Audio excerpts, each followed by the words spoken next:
Hello internet people, welcome back to the channel, and today we're going to be discussing a little bit tidbits of information on Dragon Ball Z Sparking Zero that we found on the Twitter page of Dragon Ball Z Sparking.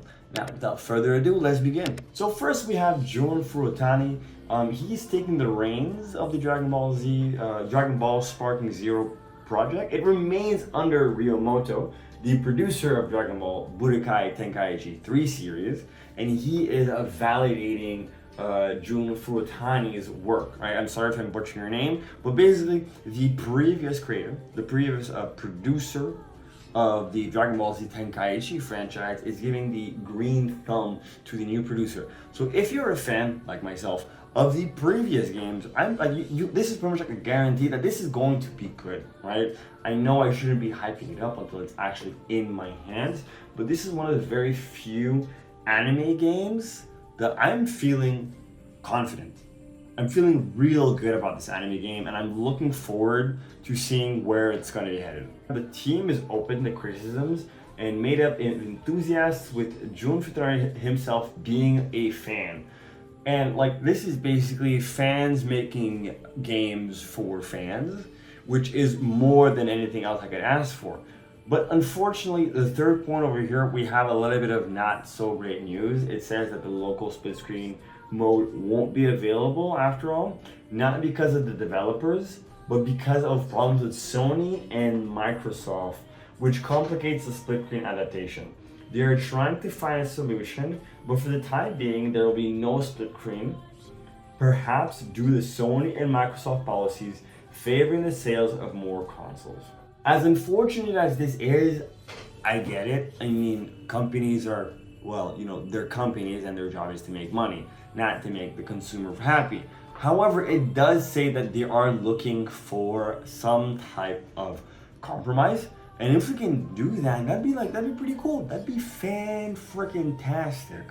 I would be so happy if they could manage some type of agreement that maybe in a year or maybe in a year and a half or something like that, that they're eventually going to permit us to have split screen multiplayer. Because like, eventually I like to have some friends come over and then we could just play some Dragon Ball together. I can't just be buying a bunch of PlayStation 5s to play with my friends. This wouldn't be the first time since the situation has arisen.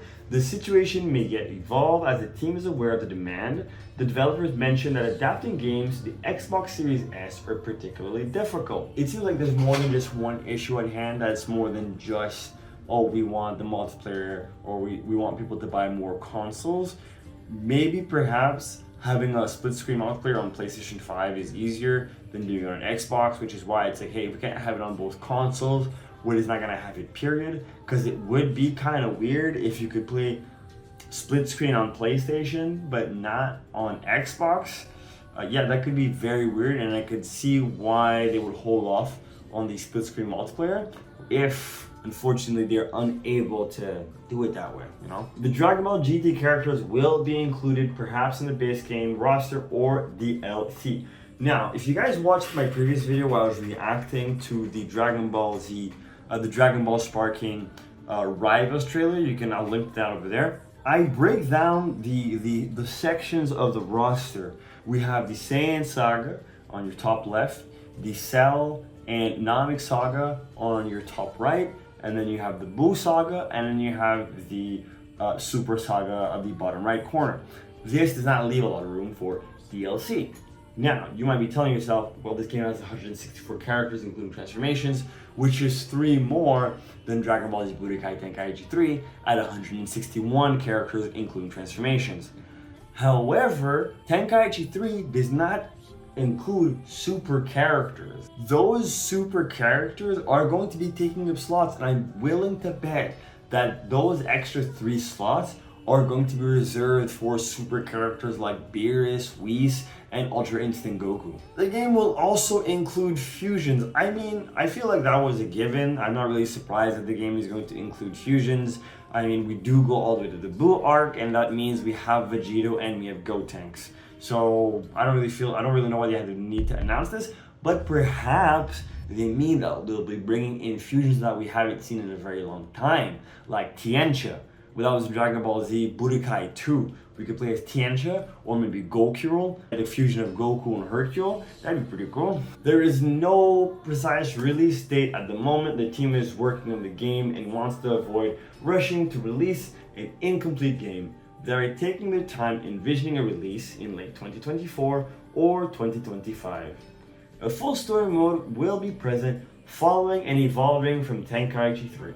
As much as I'd like to have that game in my hands as fast as possible, I'm okay with waiting until late 2024. I'd rather not wait until 2025, but like we've just had bad anime game after bad anime game. We got Naruto Storm Connections, which, let's face it, that's a middle game. That's a game in between games.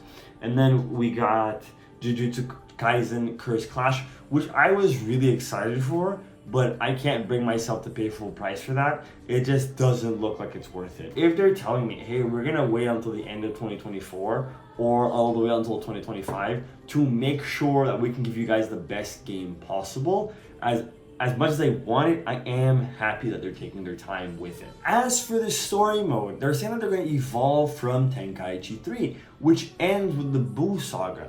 Now, if this means that we're going to be starting in Super, for example, Battle of Gods, that would make my day, because I've played every Dragon Ball game starting from Budokai 1 all the way up to Kakarot. I've played them all and I've beaten them all. I get it, okay? I've done the story of Goku. I would be very happy to start at the beginning of Super and then end with Dragon Ball Z Super Heroes. I feel like that's where we're going to be ending. We're going to be ending the last boss fight in the game. I'm fairly certain is either going to be Beast Gohan versus Cell Max or Oob versus Goku. Graphics have been improved over trailers already seen. The even better graphics team have answered criticisms about the look of the hair. For example, the outfits will be able to deteriorate during battles and the fights are designed to be longer than the old ones. Now, for the graphics, first of all, the graphics look phenomenal as they are right now. But if you do look at the trailers frame by frame, you can see a little things here and there. This is a trailer of earlier development. So we don't even know what the game looks like now, and they want to work on the game for another year. So in terms of graphics, I'm already satisfied and I can't wait to see what they're going to be coming up with next. As for the outfits, I was kind of expecting the outfits to be terrible. They were in the Tenkaichi franchise, 1, 2, and 3, I'm fairly certain. And in Budokai 3, outfits didn't get tattered, but I think your characters did get scuff marks on them, if I am to be correct. Let me know in the comment section below if I'm wrong though. The game cover art is already ready and it features a style of the old design, potentially those by Nakatsuru. Several other trailers will be released over the coming months, each time presenting something new. Characters from Dragon Ball movies will be included up to and including Gohan Beast, probably. As for the box art, I am glad that they've already made their decision, which means that I think by now they're mostly just polishing the game and working out the kinks. And I'm looking forward. They're going to be releasing trailers as the year goes by, just including hype and showing us stuff more. I don't really know what they're going to be showing us. I guess more characters possibly. I'm really hoping that they're going to be adapting some manga stuff, but I don't think so. I don't think we're going to be getting Ultra Vegeta, but oh my god, if we got Ultra Vegeta, boy, I'd be quite happy. And we have it confirmed that Dragon Ball Z movie characters will be included, so I'm guessing Dragon Ball Z Broly is going to be in there. We're going to have the Lord Slug as well, I'm pretty sure, so we can have a bit more variety in the giant characters. Because I think right now we just have Piccolo's giant character, but I wouldn't be surprised if they just give the giant form to all the Namekians that are playable. That would make the most amount of sense. Confirmed, we are getting Gohan Beast, and that would be a good place for them to end the main story mode, and then maybe presenting us the What If saga, or some manga territory. A little bit of manga territory, that'd be nice. And those are the major points I wanted to talk about in today's video. Let me know if you guys are excited for Sparking Zero as much as I am. Probably not, but you guys can try. Chat me up in the comment section below, and while you're down there, be sure to like, share, subscribe, hit that notification button. And if you don't want to, well, remember, at the end of the day, I'm just some guy on the internet, and I'll see you guys next time. Peace.